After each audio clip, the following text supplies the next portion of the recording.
You're listening to the N2K Space Network.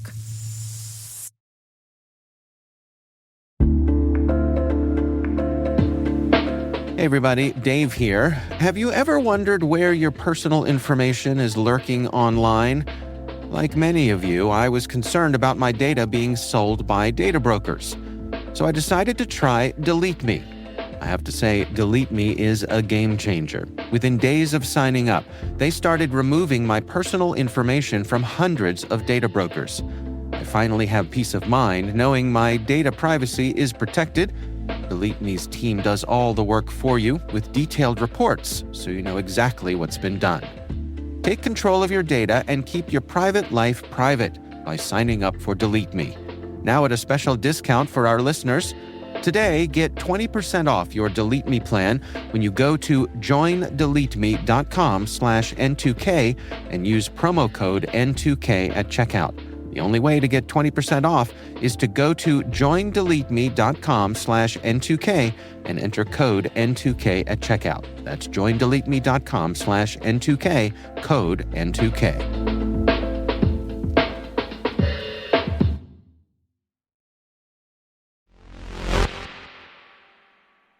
Bit of a spoiler alert for later in the show, but Starlink says it has hit 4 million subscriptions.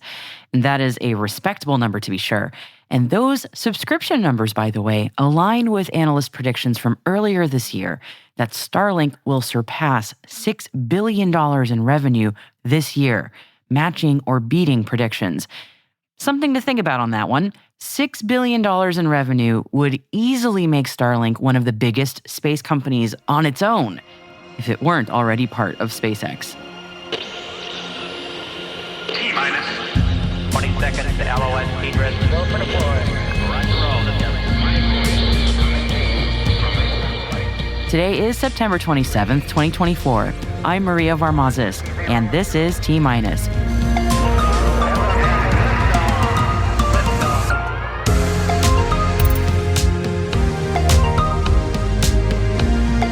D-Orbit completes their Series C round. Agile Space locks in new funding too. Starlink subscriptions continue to balloon. And it is Friday, so that means after the news briefing is our weekly NSF Space Traffic Report. NSF's Elysia Siegel will review what launched this past week and what launches we can expect as we look ahead to next week.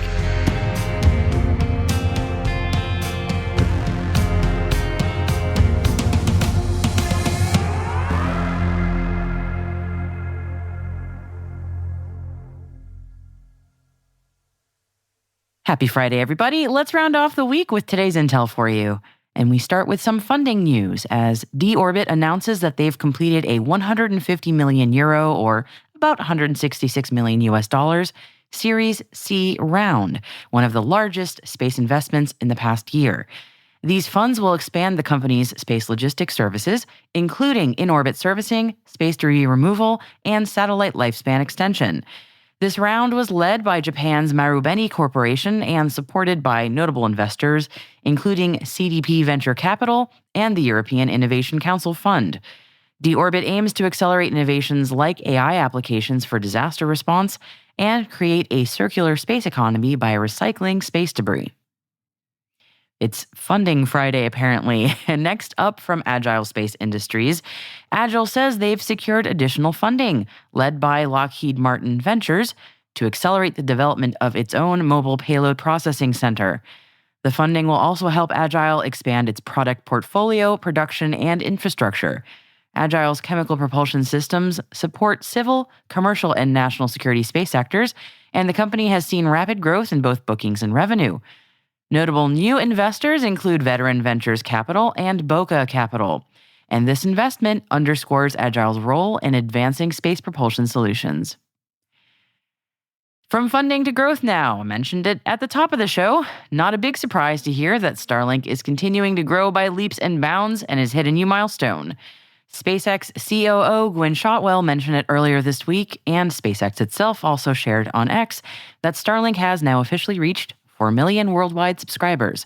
And some part of that subscription number likely comes from Air France, which just announced that it will gradually roll out free ultra-high-speed Wi-Fi with Starlink across its entire fleet starting next year, replacing its current paid connectivity options. The service will offer a ground-like internet experience, allowing passengers to stream, game, and browse on multiple devices during flights. And expanding on news from earlier this week that South Korea and the United States are increasing their collaborations in space, NASA and South Korea's space agency CASA announced that they are collaborating on a mission to Sun-Earth Lagrange Point 4, which is a gravitationally stable region of deep space that remains unexplored. And a quick refresher on Sun-Earth Lagrange points, several scientific observatories, including the Webb Space Telescope, are at L2, which is sort of behind the Earth if you're facing the sun. L4 and its twin L5 are, very crudely explained, off to the sides of Earth. And specifically by studying L4, this point could enhance our understanding of space radiation.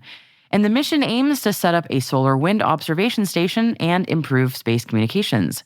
The agreement between NASA and CASA is part of a broader cooperation between the two organizations, which also include lunar exploration projects and scientific research initiatives. Maya Space, which is a French reusable rocket developer, has been selected by CNES to take over the former Soyuz launch pad in Kourou, French Guiana. And this follows the cessation of Soyuz operations after Russia's invasion of Ukraine. And the move will enable Maya Space to focus on launching reusable rockets from this site, enhancing Europe's access to space. There's an exclusive report on space news that says researchers from Purdue University have raised concerns about the growing amount of space debris in cislunar space, and that's the region between the Earth and the Moon, which is becoming increasingly crowded with space hardware.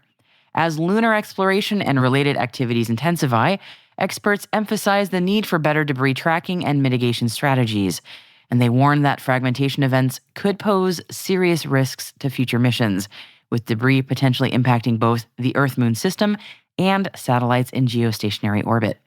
These researchers at Purdue call for improved modeling of space object behavior in the cislunar environment, considering the complex gravitational influences from celestial bodies like the Sun and Jupiter. Current space domain awareness is not equipped to handle this growing threat, and the team advocates for proactive debris analysis to prevent catastrophic events before they occur, as if Earth's orbits weren't already debris-strewn enough. And Hurricane Helene is still causing problems in the southern United States, but it did go easy on the east coast of Florida, so things are moving ahead for tomorrow's scheduled SpaceX Crew 9 mission, which will launch a new crew to the International Space Station no earlier than 1:17 p.m. Eastern Time tomorrow afternoon. And our own T- producer, Alice Carruth, is on site and will be covering the events and sharing more about her experience at the launch with you all in our show next week. The Crew 9 launch activities today and over the weekend include pre-launch briefings, live launch, docking, and post-arrival events. The Crew 9 mission is part of NASA's ongoing partnership with SpaceX, transporting astronauts to and from the ISS under the Commercial Crew Program. The launch is scheduled from Kennedy Space Center in Florida, in case you need a reminding of that one. Godspeed to Crew 9 tomorrow, and we're sending our best wishes from all of us at T- and the N2K Cyberwire home base out to Alice in the field at the launch. Have a blast, Alice!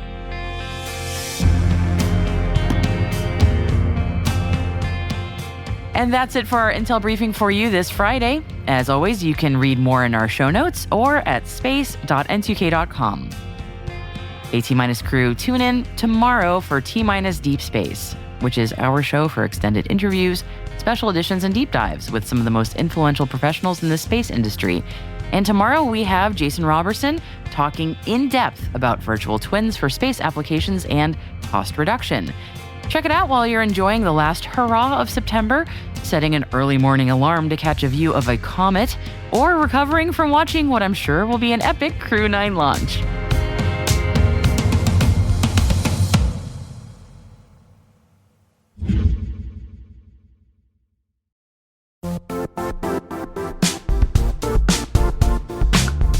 And now, a word from our sponsor, Cortex.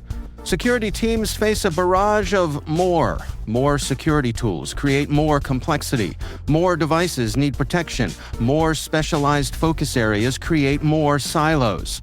The security landscape is changing fast. How can security operations transform to meet current threats? Cortex by Palo Alto Networks consolidates SecOps tools into an integrated platform and helps organizations stop threats at scale with AI, automation, and analytics. Learn more at paloaltonetworks.com/Cortex.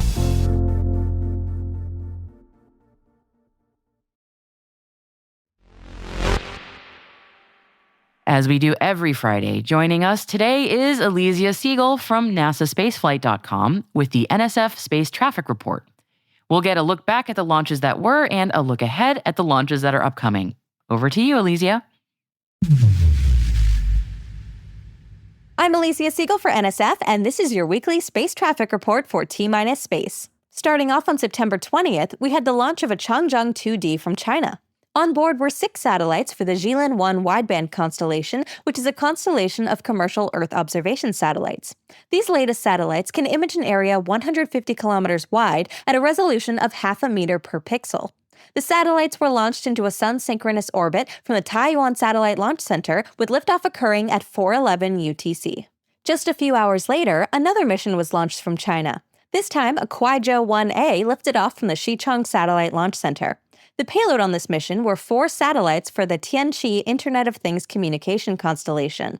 The other satellites in this constellation have hitched a ride to low Earth orbit on many different rockets, and the last few of which were flown last year on Galactic Energy's Series 1. That same day, we also had a Starlink mission from Vandenberg. On September 20th at 1350 UTC, Falcon 9 took to the Californian skies with 20 satellites in its fairing. 7 of these were regular V2 mini satellites, and the other 13 had direct-to-cell capabilities. The booster flying this mission was B-1075, and it completed its 13th flight by successfully landing on SpaceX's drone ship, Of Course I Still Love You. And if you've set your clock to Universal Time, there was one more launch that very same day. The 4th mission on September 20th took off from New Zealand at 23:01 UTC. On this flight, Electron lifted 5 satellites into low Earth orbit for the French company Kinéis. This mission was called Kinéis Killed the Radiote Star, with a T at the end of radio, because these satellites are part of an Internet of Things, or IoT, constellation. This was the second launch for Kinéis, with 3 more to come, as the constellation is planned to have a total of 25 satellites. This flight lifted off from Pad 1 at Rocket Lab's Launch Complex in New Zealand, but it didn't actually launch on its first attempt. If you remember, this launch was originally scheduled to take off a few days earlier, but that attempt was aborted shortly after engine ignition. The cause was an issue with the ground support equipment, which is interesting because the launch pad hadn't been used since July of 2022. But whatever caused the abort, it didn't stop Electron on the second attempt. This week, we also had the return of Soyuz MS-25. The capsule undocked from the International Space Station's Prashal module on September 23rd at 8:36 Universal Time. Returning from space were Roscosmos cosmonauts Oleg Kononenko and Nikolai Chub, as well as NASA astronaut Tracy Caldwell-Dyson. Kononenko not only commanded the capsule upon its return, but he had also been the station commander since April. Before his departure from the ISS, he handed over command to NASA astronaut Sunita Williams, who became in charge of the station for the second time. A few hours after undocking, the Soyuz landed on the steppes of Kazakhstan at 11:59 UTC. And shortly after landing, Dyson was even given roses by her former commander, cosmonaut Oleg Novitsky. In March, he had commanded the MS-25 spacecraft on the way up to the station with Dyson on board, alongside Belarusian cosmonaut Marina Vasilevskaya. But Novitsky and Vasilevskaya returned on Soyuz MS-24 a few weeks later. This vehicle swap also meant that Kononenko and Chub, who had launched on MS-24, would now stay on the station for over a year, and this allowed Kononenko to claim the title of most days in space ever. And he absolutely shattered that record, by the way. Back in February, he broke the previous record of 878 days and has now logged an impressive 1,110 days in space throughout his career. We also had the 4th flight of the Zhelong 3 rocket this week. Liftoff occurred on September 24th from the Dongfang-Hong Tiangong barge a few kilometers off the coast of China. The rocket brought 8 satellites into a sun-synchronous orbit, and among the passengers were a weather satellite and Earth observation satellites from different manufacturers. Later that day, another Chinese rocket performed its 4th mission. At 23:33 UTC on September 24th, a Lijian 1 lifted off from the Zhochuan Satellite Launch Center. The rocket carried remote sensing satellites and weather satellites, delivering a total of 5 payloads into a sun-synchronous orbit. And on September 25th, Falcon 9 launched another Starlink mission from Vandenberg. This time, 13 direct-to-cell satellites and 7 regular Starlink V2 mini satellites were added to the constellation. With these, SpaceX has now sent a total of 7,062 satellites into orbit, of which 636 have re-entered and 6,138 have reached their operational orbit. The booster for this mission was B-1081, which flew for the 10th time. It successfully landed on the deck of SpaceX's drone ship Of Course I Still Love You, marking the 10th successful landing since the landing failure back in August. Next, an H-2A launched from the Tanegashima Space Center in Japan. Liftoff occurred on September 26th at 5:24 Universal Time. The rocket deployed a radar reconnaissance satellite into low Earth orbit that will be used for both national defense and civil natural disaster monitoring. Notably, this was the penultimate H-2A to fly. The rocket is now superseded by the new H-3 rocket, which has already flown a few times. The core stage for the 50th and final H-2A flight rolled off the production line this week, and its flight is currently scheduled for around March of next year. And wrapping up this week, we should have had this week's 5th launch from China. Unfortunately, that launch was scheduled to lift off after this episode was recorded, so we'll cover it in detail in next week's Space Traffic Report. Going into next week, the launch of Crew 9 is scheduled to lift off on September 28th at 17:17 UTC. You probably remember that this Dragon won't fly with the originally planned crew of 4, rather with only 2 passengers instead, Nick Hague and Alexander Gorbanov. The 2 extra seats will eventually be occupied upon Dragon's return by Butch Wilmore and Sunita Williams, who both arrived at the International Space Station on board Starliner. This launch was originally scheduled for this week, but it was postponed due to Hurricane Helene. As of recording, there is currently a 55% chance of favorable weather predicted for the September 28th attempt. Another Falcon 9 is expected to launch from Vandenberg on September 30th. This will be the 20th launch for OneWeb. Coincidentally, it will also add 20 more internet satellites to the constellation. The 40-minute window opens at 6:49 Universal Time. And going into the month of October, we'll have a Starlink launch on October 2nd. The launch will be conducted from Space Launch Complex 40 in Florida. Liftoff is scheduled to take place during a 4-hour window opening at 8:50 UTC. And closing out the week on October 4th, we'll have the second launch of United Launch Alliance's Vulcan rocket. The main purpose for this flight is to certify the vehicle for national security space launch missions. The 3-hour window for this launch opens at 10 o'clock Universal Time. I'm Alicia Siegel for NSF, and that's your weekly Space Traffic Report. Now back to T-Minus Space.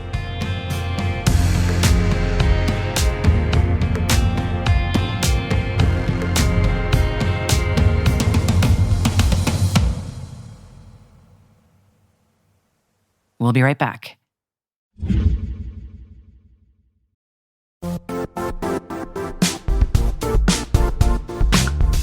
The IT world used to be simpler.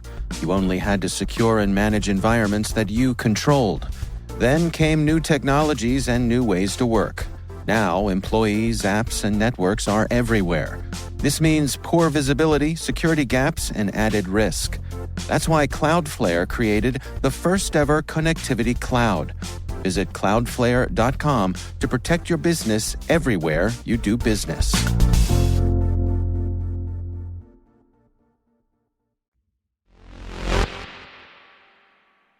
Welcome back. If you've ever seen a comet in the night sky, they really stand out as unusual. It's no wonder that until people understood what they were, that many folks thought their appearance in the night sky meant something was terribly wrong, a bad omen. Thankfully, we know better now and can just enjoy their appearance. And right now, comet Tsu-Chin-Shan Atlas is in Earth's proximity, and from now through the next few weeks, it'll be quite prominent in the night skies if you know where to look.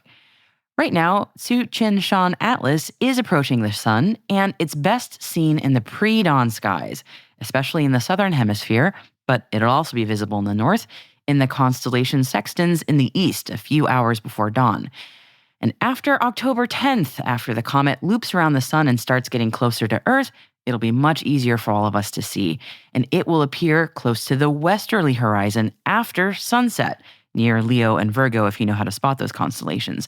It's going to be hugging the horizon, so if you're like me and have a lot of trees or buildings around, might be tough luck.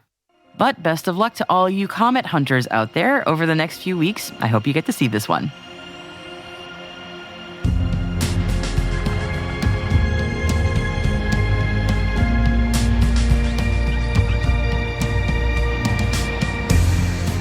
And that's it for T-Minus for September 27th, 2024, brought to you by N2K Cyberwire.